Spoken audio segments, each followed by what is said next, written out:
Yay Media Group.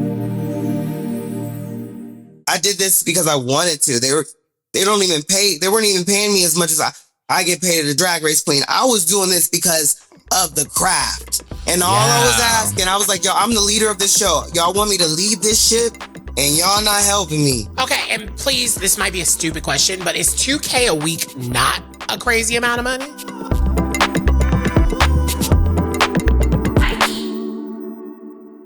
We're back. Hello. Welcome all. We are here. It is Highkey.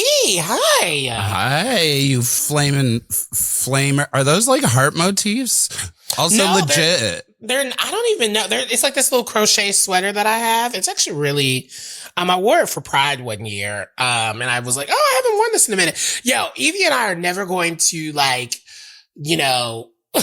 never going to beat the dressing in the same color scheme or story in the ways that we have done multiple times in the show. I don't know what it is, but we don't even, it's not something we talk about. It's just something we just be like, okay, turn off mic, come in, and we are now matching. Girl, that is it really is so wild. It just tells me that we were meant to be here. And I know. And this is a warm-hued day with cool pops.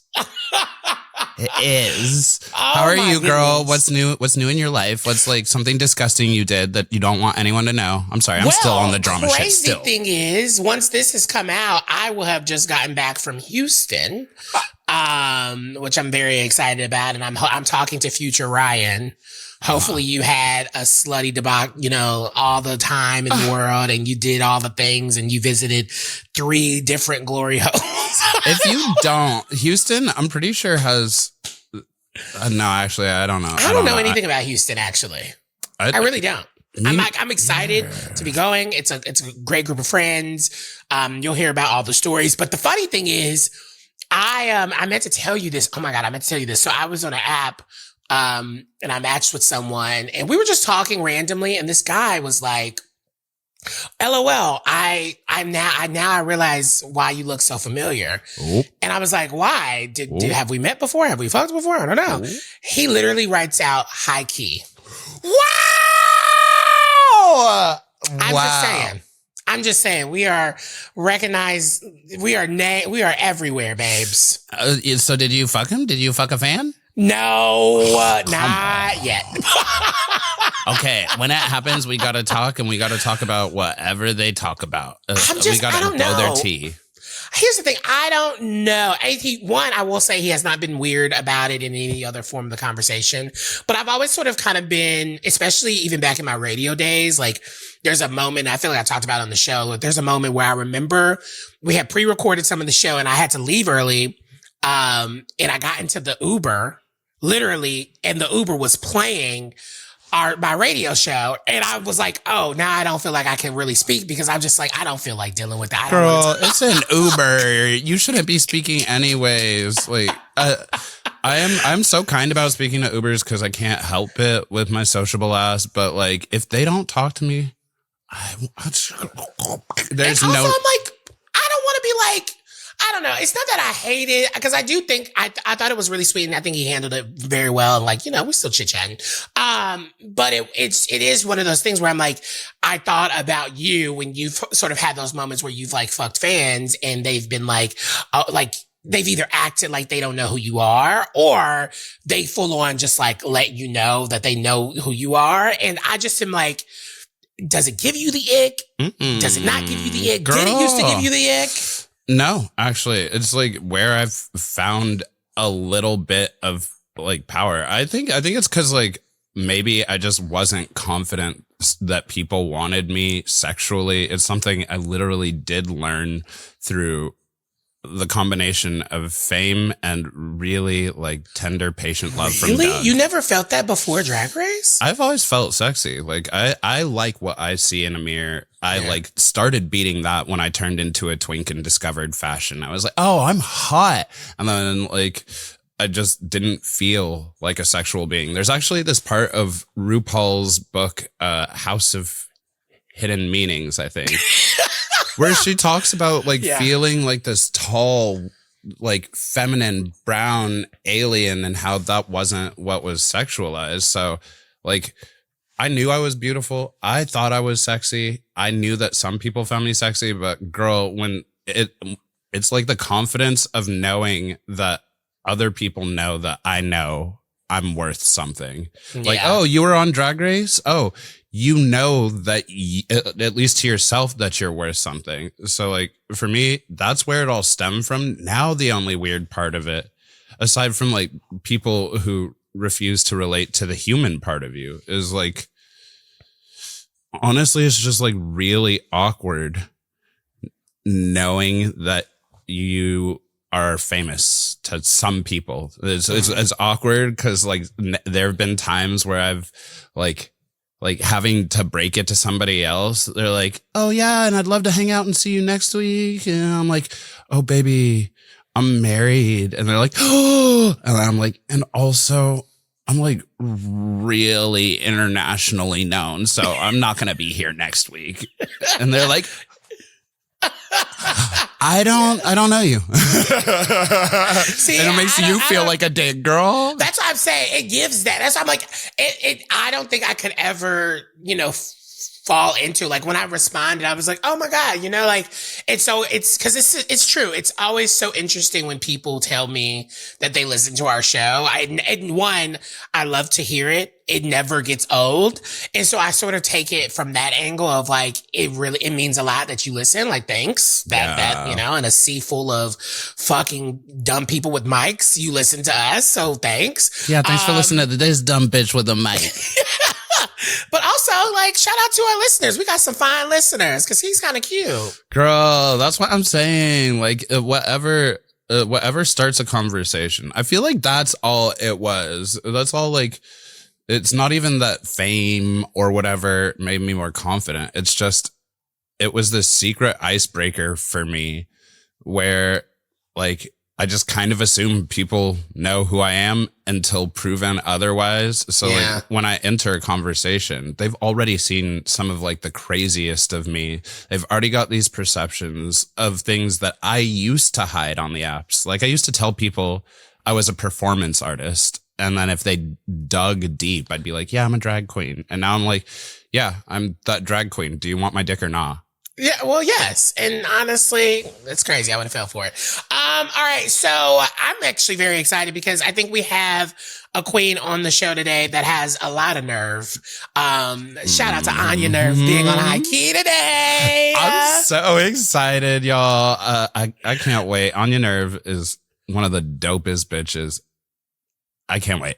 I've been looking forward to this. I mean, we tried to get Anya on last year at some point. I hosted something with her, and it was like an event, and she was just so great from the moment that I met her, and you could just tell, like, she's just, I don't know. She's a real one. Such a real one. And like, I want to be friends with her even more. And so I'm excited that she, one, of course, came on the show because I know she's obsessed with you.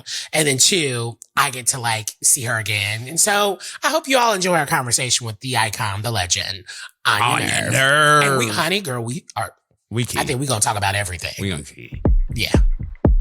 Highkey. Highkey. We have been waiting for this moment. We have season 17 winner of RuPaul's Drag Race. Anya Nurve is on Highkey. Hi, queen. Welcome. Hey, y'all. What's going on? Nothing much. Just chilling with other extraordinary, legendary people who people can stay mad at the fact that we are so gorgeous and beautiful and young and endlessly talented and have no problems. I didn't know that was going to be a part of our job, but it is keeping people mad and keeping them talking about us, whether they're talking good or bad. Okay, we gotta keep the people working. Yeah, but can you really say that with a name like Anya Nurve? Yeah, like that's true. It feels like comes with the territory. I honestly, when I started doing drag, I didn't know that I was gonna piss this many people off, and I was like, well, I guess it is my name. But it's better that it's a natural thing coming from me more than like I'm actually trying to piss people off. I don't even try it. Which is so crazy to me because your season was one of those seasons where we hadn't, in my opinion, we hadn't witnessed someone that just jumped off the screen and everyone was sort of like simultaneously rooting for in the ways that like they were rooting for you until we got to like that, the finale, and it was between you and Jules, and it felt like once you were crowned, all of this really positive energy that you were experiencing completely just snapped away in seconds. How did it feel for you? And we're jumping right in, bitch. How did it feel for you, you know, one, sitting with your incredible win, but then two, dealing with all the noise simultaneously? It sucked. It sucked. It sucked real bad. I mean, because when I got on the show, my goal was just to do as best as I could. And honestly, yeah, like continue as many episodes as I could just so I could make enough money to pay back all of the things that I paid for. I'm real like straight up and down about my shit. Like I wouldn't have continued to do drag if I wouldn't have make no money. I wasn't going to do that show if I wasn't going to get on there to make no money. So my whole goal was to make money. So when I started filming the show and I realized that I was actually doing good, it was only me and the show. I don't feel like my competitors, my sisters, really paid me any attention until they had to. And then after feeling like I deserved the win and everyone in the world telling me I didn't deserve it when I had like the most wins, it was just like, damn, like what else could I have done? Like, did y'all want me to do a split dip and all of that? But I don't do that. So it's like, yeah, they did. I mean, yeah, you should have. You really should have. I know. I should have stretched a little more. But it's like, it was hard to celebrate myself. So my whole reign was just me like recoiling more than it was like me celebrating. And honestly, I'm glad I experienced it because like I feel like I'm a better queen. I'm stronger because like now I'm really to the point where I really don't give a fuck what people think, but I had to go through that to get this way. But it was not fun. Girl. It makes me feel like I don't like people when I'm not that way. Yeah, you know what I mean? That way. It's like it made you that way. Well, for me, it's like really affirming to hear you speak on this experience, like from one unpopular black winner to another, which random, but like from one to another, like it really is hard because when you get on that show, and especially like when you're doing well in it and stuff, you know who you are, you know why you're there, and even like going back and waiting, knowing that people can take things differently. I feel like there is this sense of like pride about what you do that honestly makes drag artists like everything about who we are. And it's interesting how I do feel like the lowest point for me, the point where I did hate people, like whether they liked me, whether they hated me, whether they talked about me or not, like was when I was expected to carry the weight of expectations that are just never going to be pleased by people. So I don't usually give out fake ass advice because like I can't pretend like I know any shit better than anyone else. But I will say, the time after winning, it's so fierce. It's so fierce because nobody can ever strip this away from you. And it's also like 10 years down the line, if bitches are still mad, you're like, well, I still did it. And also that was one thing I did. And since then, I've lived a lot of fierce lives. So I'm excited to see where you go now that the people don't have to hate you obligatorily. What's like one of the things that you are excited to do? And I don't want to talk like business career moves. Like what's something you want to do with the opportunities like you've been given? Sounds crazy, but I want to go back to school really bad. I have a painting degree. I love making art. I feel like drag was like an extension of my art making. So I want to kind of revisit, visual art conceptually and kind of see how it develops my drag. I didn't even think that I was going to be the drag queen that I was. My drag in my head was more similar to yours, more clowny, more jokery, more mask. Well, it's not that way on purpose. I just can't paint, bitch. And also, I would have never imagined that at all from what you presented, like through your like drag race sort of moment. I know. I think when I saw Simone season 13, it kind of switched. Yeah, what I was doing. But I've always looked at drag like, I think Yvie, you said it. You were like, you were one of those queens who were like, I don't need a lash. I don't want to put on a lash.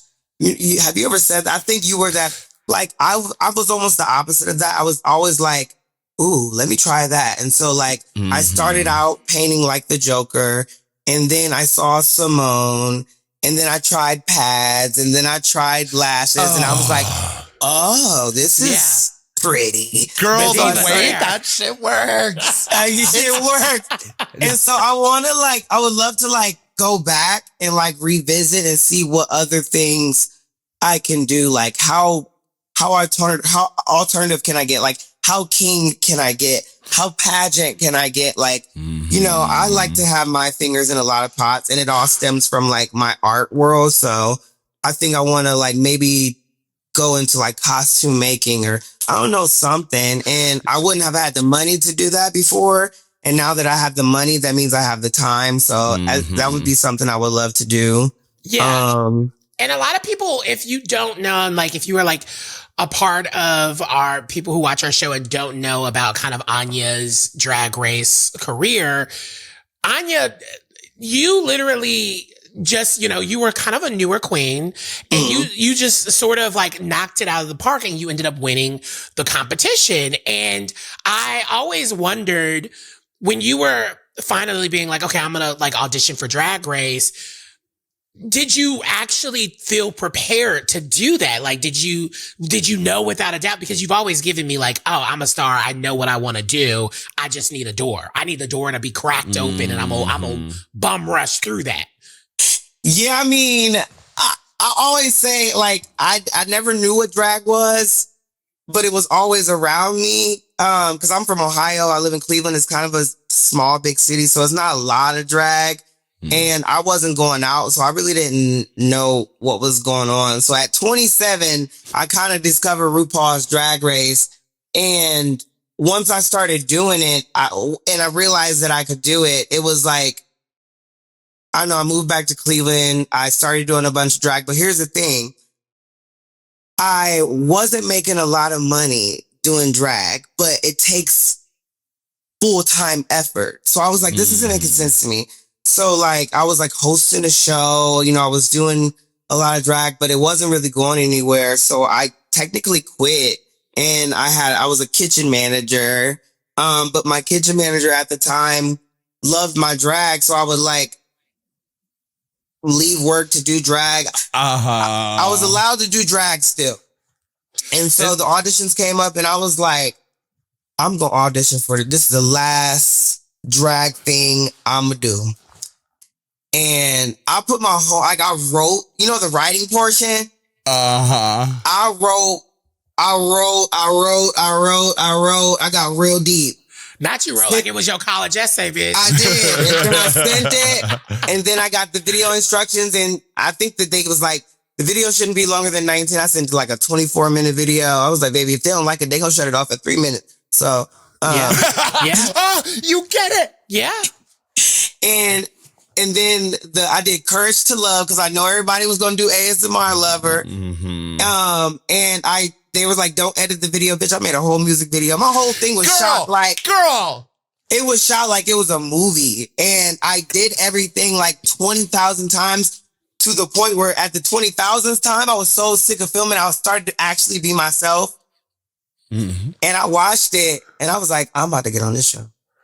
And then 3 weeks later, they motherfuckers called me. I was flipping burgers. And then I had no money. So I told everybody. Now, how am I going to do this? You said, now, how am I actually, I done put myself in this situation. How am I actually now going to make this happen? Such a blessing. So my friend, Frederick Shade at the time, who was a business partner, was Jason King, who's my manager at now, ironically lived in Cleveland. I couldn't shut my mouth, so he got word that I was on the show, sat me down one day, took me to dinner and gave me this paper that had all of the queens and kings that he managed before. And he was like, I want to help you get on this show. I want to help sponsor you. We'll find the money. And I was like, yes, I'll pay you back. And I think I spent maybe like $36,000 on my package, which was an insane amount of money. And so when I spent that money, because I didn't know designers, I didn't know nobody. Mm-hmm. And if it wasn't for Jason and Fred, I wouldn't have had connections to nothing. So I really give how well I did on the show to them, because that package mattered, especially from my point of view, because I didn't even have the connections at all. I would have went in there like, you know how some of our sisters go in there and you can tell that they didn't have the money, they didn't have the time, but that didn't mean they didn't have the talent. Absolutely. And Yvie, you one of them queens that like surpassed that shit. So that's why like I love you so much, because like you ain't need none of that. You ain't need none of that. I mean, I also didn't have it, you know, the money, the time, the connections, or the talent. So you gotta fake it. Yeah.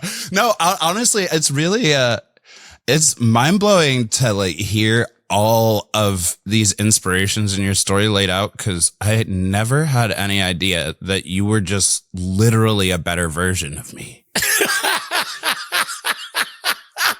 Well, somebody had to be big. Listen, if I was in Denver, we would have been twins. Listen, girl, that just means it would have taken you double the time to like work towards some shit. That would have taken you like double. Girl, you spent double the money on your package than I did, and I still looked like triple times cheaper.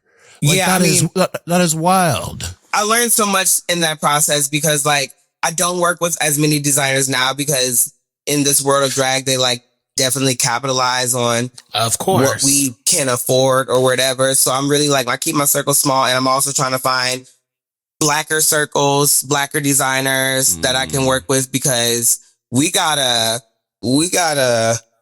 Yeah, I remember I was hosting last year it was during your reign. I hosted a sort of like pride thing with a lot of the queens from your season.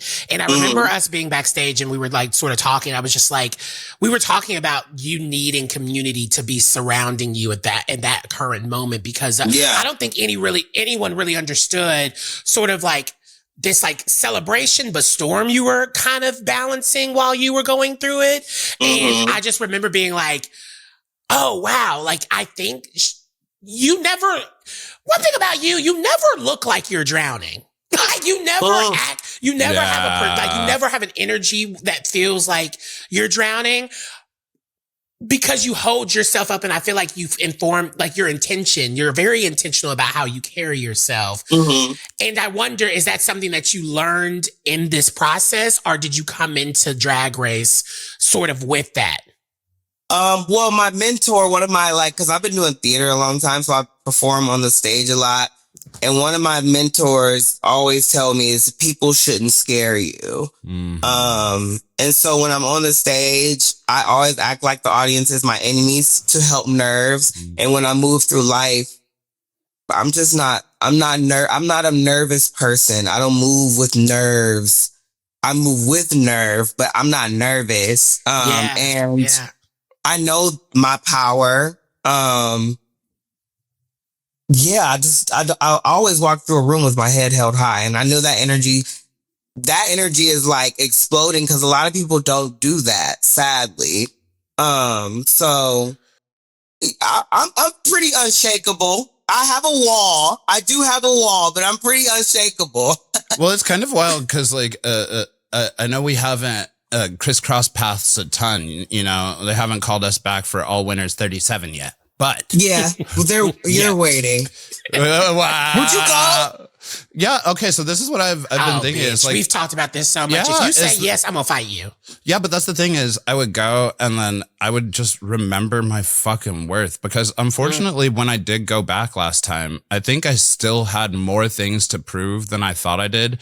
And my issue is I thought I was going to deal with that with the fans. I didn't realize that that I was my whole bitch about All Stars is it's like literally all production, like playing guess what with like people that they already know. That shit works with queens that you don't know.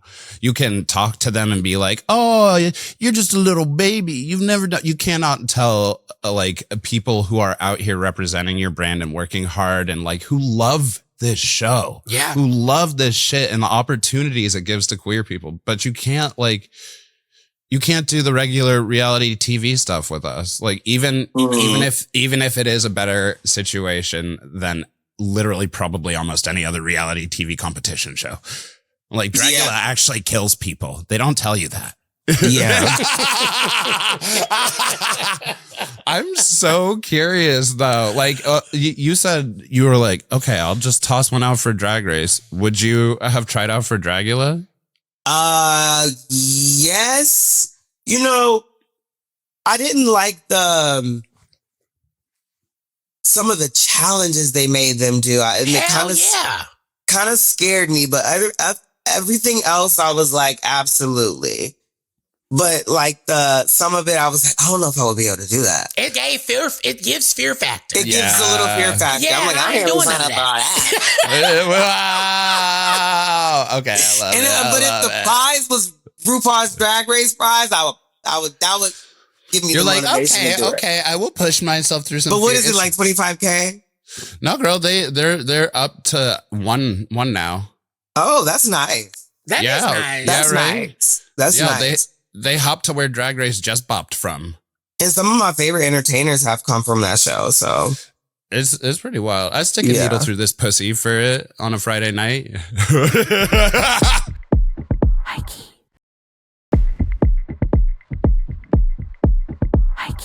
So, okay, you win Drag Race. We move on to like, all right, you're in your reign. You're doing all these wonderful things. I mean, I know you wanted to be like, you're like, I still want to be on Abbott Elementary. I still want to like do Broadway. What was there thought around how you were sort of like constructing your post Drag Race moment? Like how did you feel about your reign? Did you even get one? Do you feel like? I was trying to do it my way, and then I honestly had a wonderful reign. I think Kinky Boots is what threw the biggest wrench in everything as far as like, well, you want to get into it? Only if you feel comfortable. I would love to know more.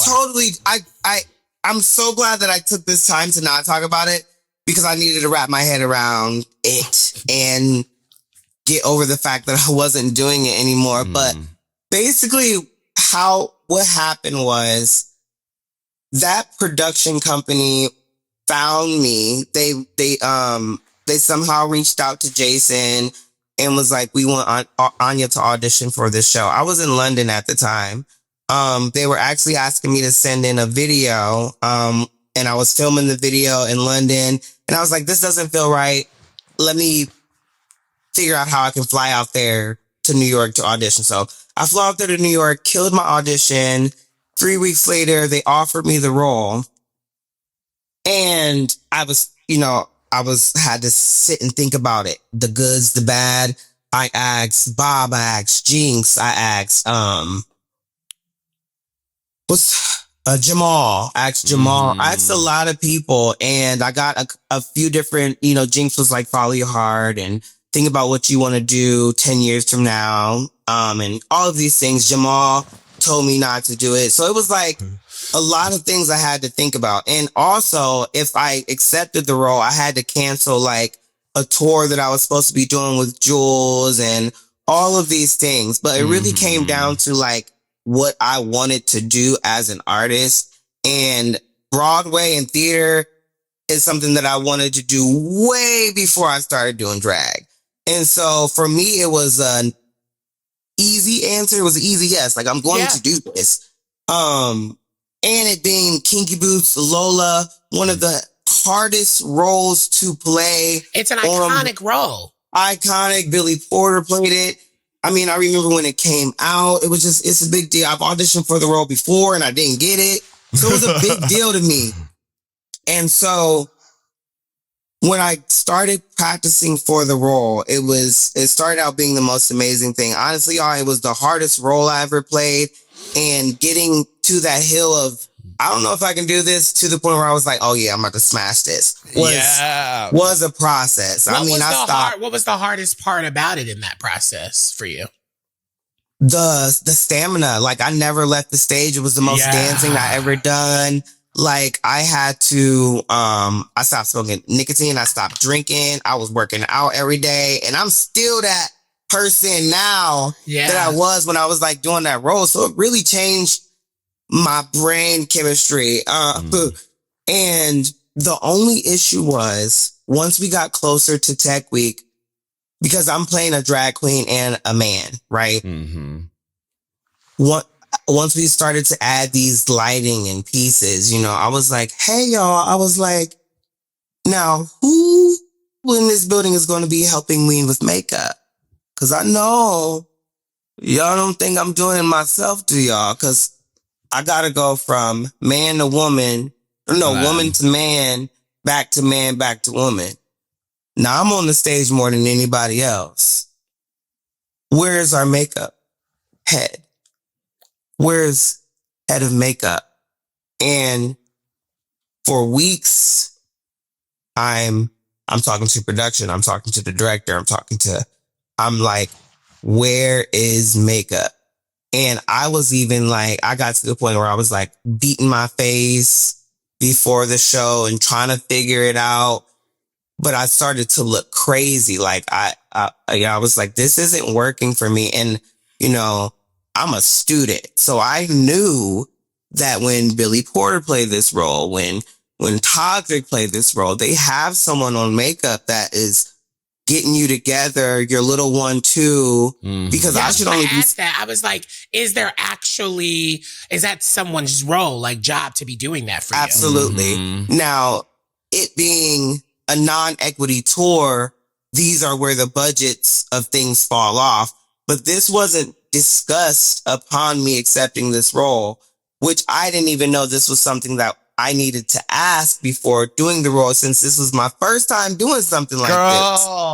So what I think they really tried to capitalize on the fact that I was a drag queen. They probably thought that I would be more than happy to do my makeup. And it was the total opposite of that. Bitch, I would if it was one mug a night. Like, oh yeah, let me just paint this mug I'm gonna wear for the show. Yeah, girl, get me. I want to do my mug. $2,000 a week. You think I was doing this because of the money? I did this because I wanted to. They weren't even paying me as much as I get paid at a drag race queen. I was doing this because of the craft. And all I was asking, I was like, yo, I'm the leader of this show. Y'all want me to lead this ship? And y'all not helping me. Wait, this is 2K. Okay, and please, this might be a stupid question, but is $2K a week not a crazy amount of money? No, okay, so contextualize it. Contextualize it for me. Yeah, because $2K a week is fierce money. Like, girl, I wasn't making $2K a week as a server, a Forever 21 folder, as a streetwalker. Yeah. But, like, $2K a week in a $2K world... $2K a week, 7 shows a week.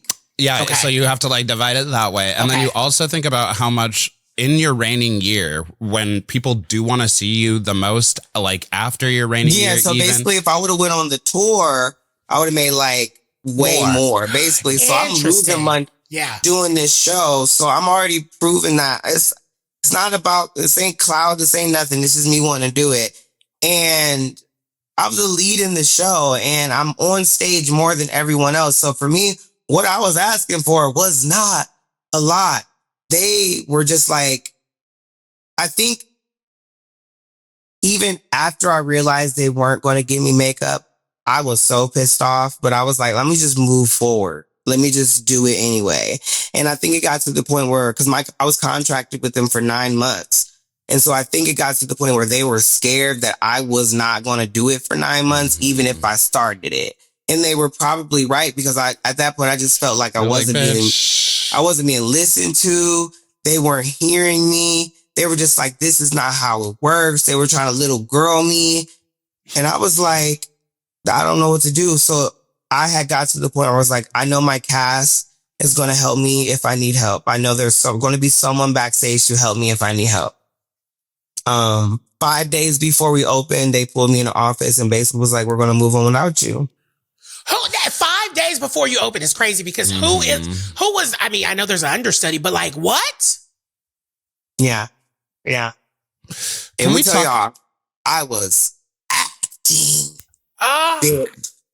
I'm so sad I didn't get to share my version of that with the world, but they let me go. They got me. Yeah, but can we speak a little bit for a second? Because you actually, like, it sounds like you handled something yourself that I'm so insanely, like, proud of and shocked by, because it's a skill I'm still working on.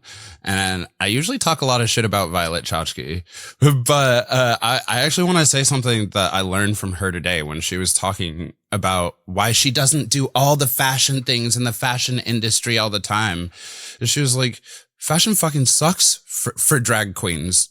Working in these industries where we come in and they don't understand what it's like to light drag, to do drag, like what our expectations are. Like, girl, that's what it's like working for like straight corporate parties and stuff, is you go in and they're like, okay, so we got you a mirror, and it's a little hand mirror, and we're going to put you in a dark closet in front of everybody in the audience. You can be ready in 15 minutes, right? And you're like, girl, you don't understand anything about my craft, do you? So exactly. I will say I'm proud of you for bitching. I'm proud of you for like being like, girl, this is not gonna work, especially because as big of an opportunity as it is, as many like dreams come true, you want your dreams to like pan out and you want them to feel good. Like, would you like, who would be happy like having all their dreams come true and then having people disrespect them, right? And be like, yeah, you sweaty bitch, go do your own mug, go dance around for $1 trillion, when we know that everybody in this audience who's coming to meet you at the stage door is going to tell you, hey girl, I saw you on Drag Race. Like, girl. And it's not even just that either. It's like there's a more nuance to one being like a Black queen as well, and you knowing exactly what you need to do to succeed, to show the talent that they have hired you to do. And I wondered, were you nervous once that announcement hit? You see all the reactions. Did you feel like, great, I'm now going to be stamped as the problem child, or like the queen that always needs everything to get some shit done? Yeah, I was really nervous about that, but everyone, everyone just said, just don't say anything, just be quiet. And I was just like, okay, don't say nothing. Cause I really wanted to like talk shit about them. I really did. But I'm happy you didn't do that. I think it was somebody who never follows that impulse, girl.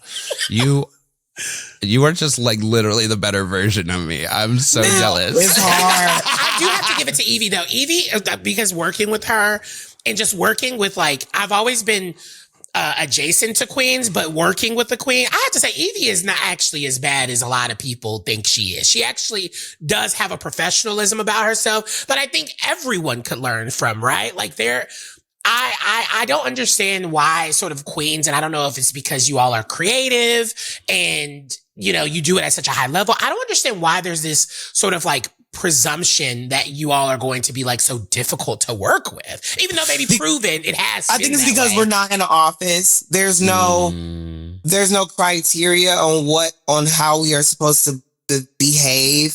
Maybe there should be, but I feel like some people didn't get into drag with those morals and values. I'll just say that. Yeah. But I'm the same way. I'll be professional, but don't get too cute with me. You know what I mean? Like, I'm very professional, I'm fine, just got still like, but bitch, don't play with me. But yeah, but that's also the thing is drag queens, like, it's amazing where we've come in the world because we can be professionals. We are professionals. The art forms that we dropped and left behind because we knew that we were good at being crisscrossers, like, those are still what we are. And so it's nice to see people like take some like respect in the fact that we are capable of so much. It's amazing to learn how much you're capable of and how much you like do.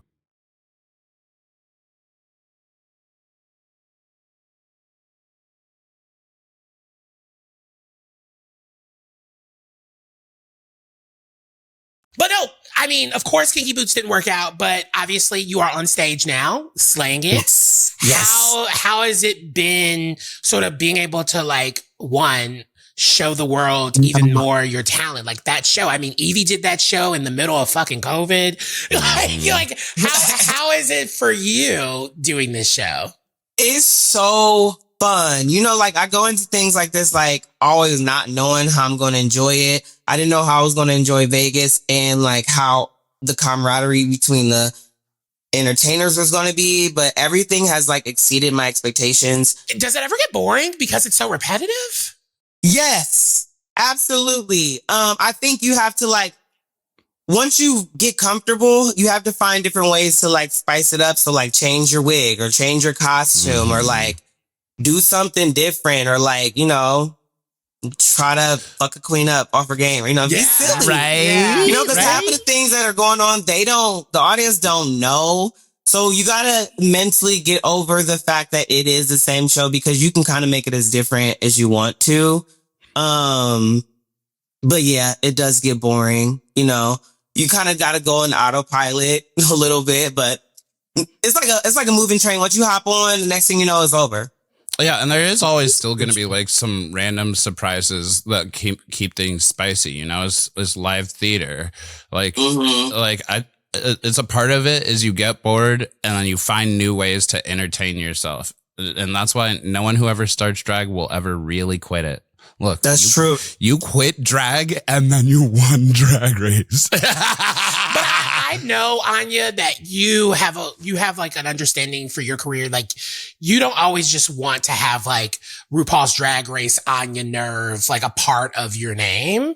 And maybe you do, but also like, what does it look like when it's not? Like, what does it look like when it's literally Onya Nurve or, you know, like Justin Woody? Like, what does that sort of look like for you? Does that make you happy to think about a world? Yeah, for sure. I think, as I move forward in drag, I'm learning how to separate Anya and Justin because for the longest, it was just like one. I think at one point I thought I was trans, girl. And once you start to separate that, you kind of figure out, okay, so what is Justin more good at? And then what is for Anya? And like, how can I feed into both of those things? So for Justin, I'm taking like some vocal lessons now. I don't sing much on social media, but I'm going to start. Like, I might have like a separate Instagram where I'm just like singing and, you know, just expressing myself in that way. And making art again. And then for Anya, I don't know. I'm still like, I'm working on finding theater and film management that works for me. And I'm enjoying auditioning for stuff.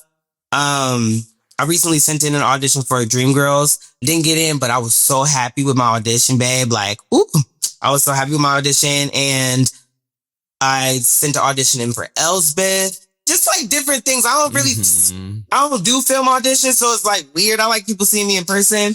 But I'm like, you know, I'm trying different things and I'm doing different things that used to cost the amount that I could never afford. And so like, I'm just like dipping my little chicken nuggets to sauces and taking bites and figuring out what got a little sweetness to it. You know what I'm saying?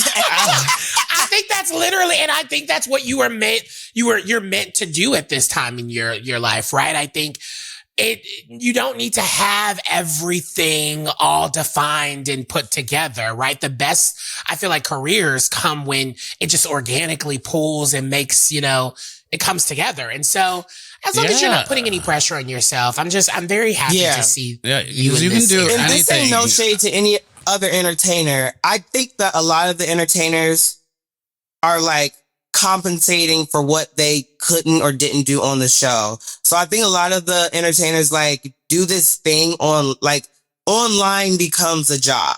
Like, and I'm not willing to like do that. I'm still trying to figure out my online presence, but there's this group of fans in Drag Race that like bother me. And I'm really just trying to like separate myself from that and just be as authentically me as possible without these certain audiences that like kind of put a damper on our craft. Yeah, they make it unfun. They even if you block it out, it is hard because especially like when you are a black queen, like girl, like they're just, it affects everything else, how people work with you, perceive you, your future, your opportunities, you're this, that. But like my answer for all of that is if you ever have an issue with the Drag Race fandom,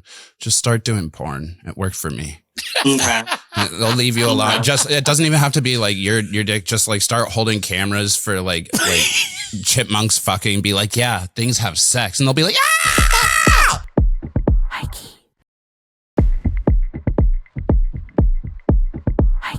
Your rap, bitch. Can we talk? Cause so many girls, so many girls like I know the show teaches us to do like drag queen rap is fun and this and that. Yeah. And it is amazing how like listening to your music reminds me of RuPaul, where she hit this perfect balance between realizing that we are a drag queen in an industry that is always going to see us as a drag queen. Absolutely.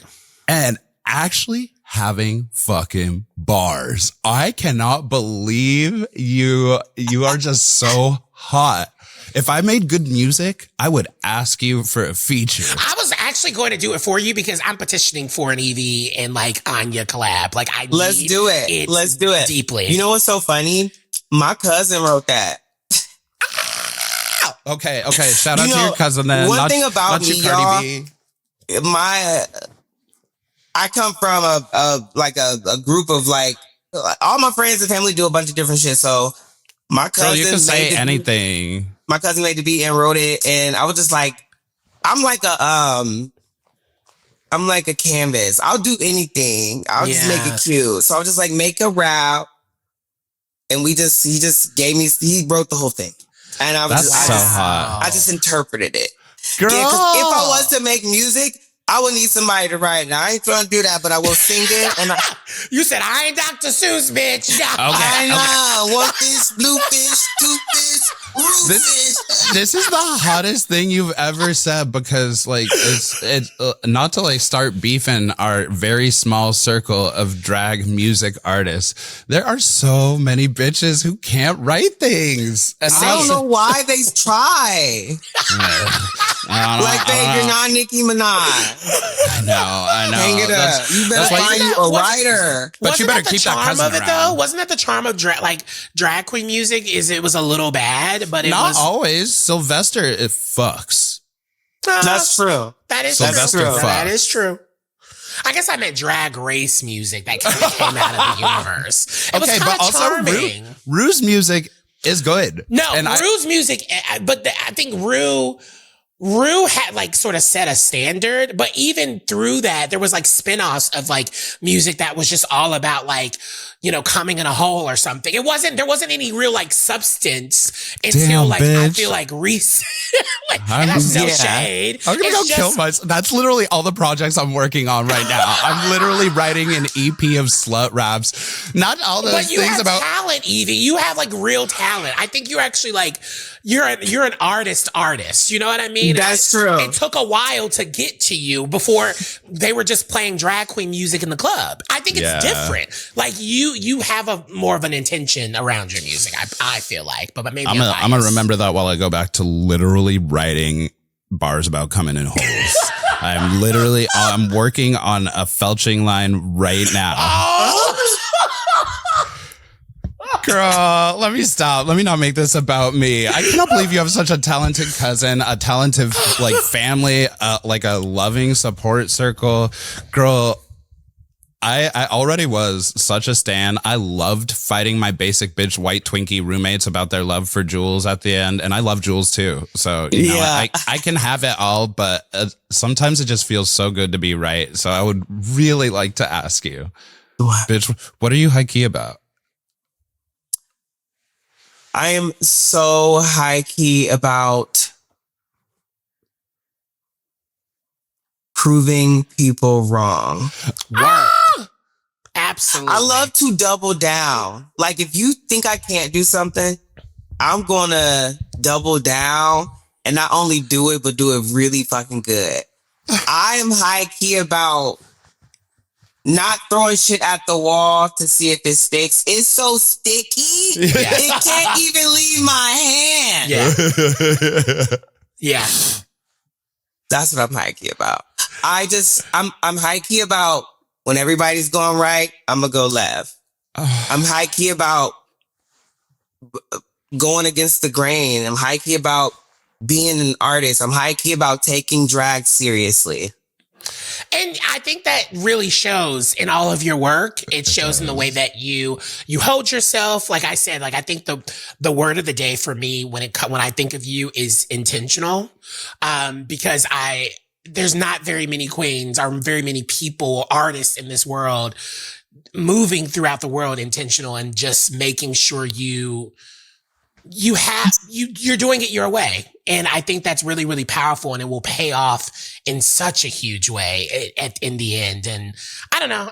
I'm obsessed with you. I've always been sort of obsessed with you. So thank you for coming on the show. It really is so cool. Thank y'all so much. I appreciate it. I love both of y'all. Yvie, you're one of my favorite drag entertainers ever.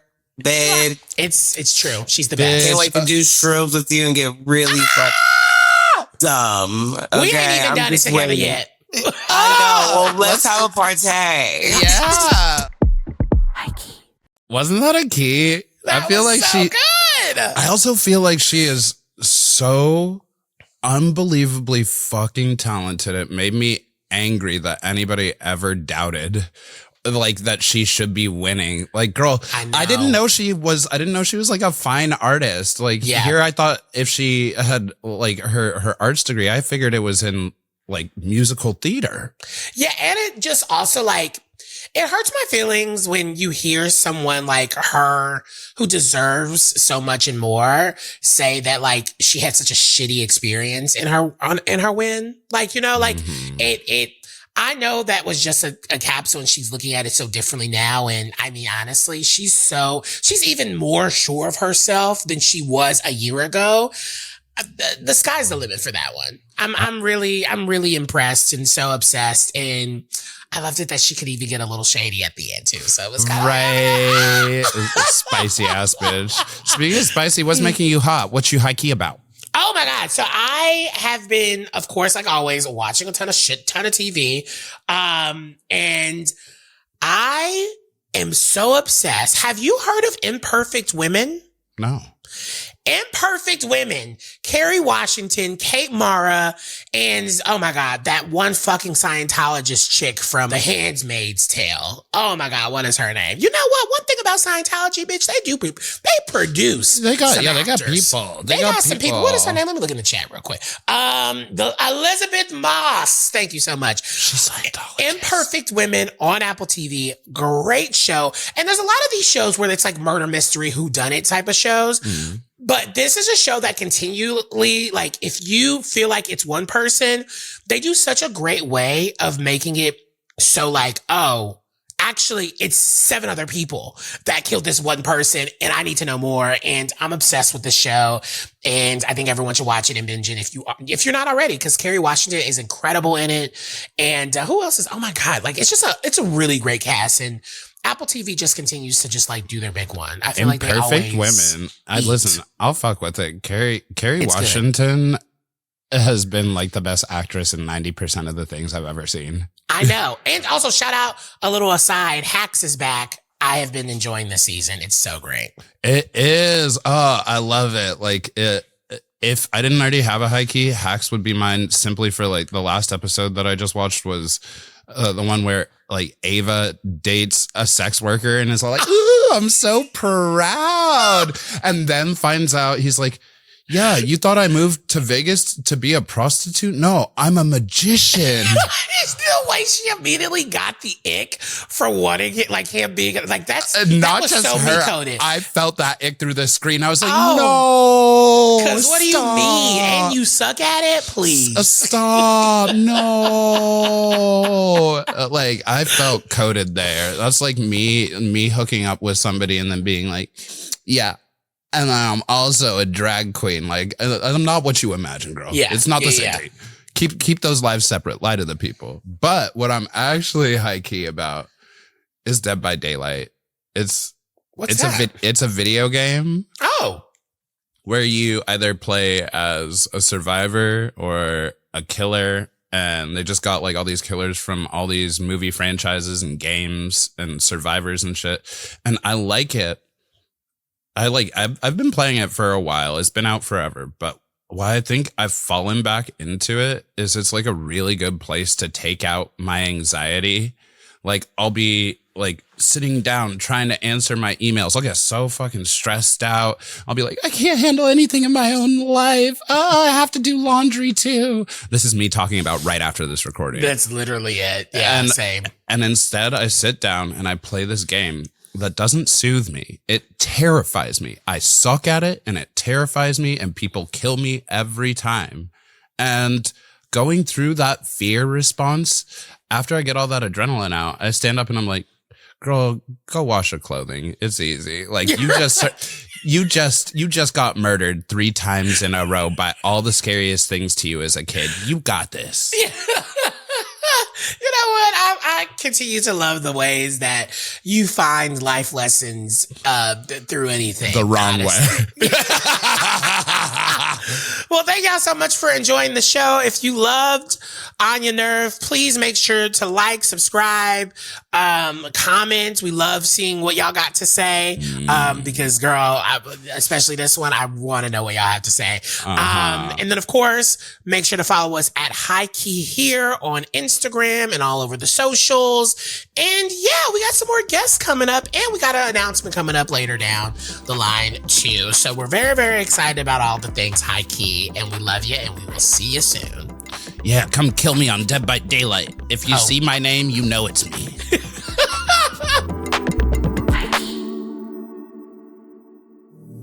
Yay Media Group.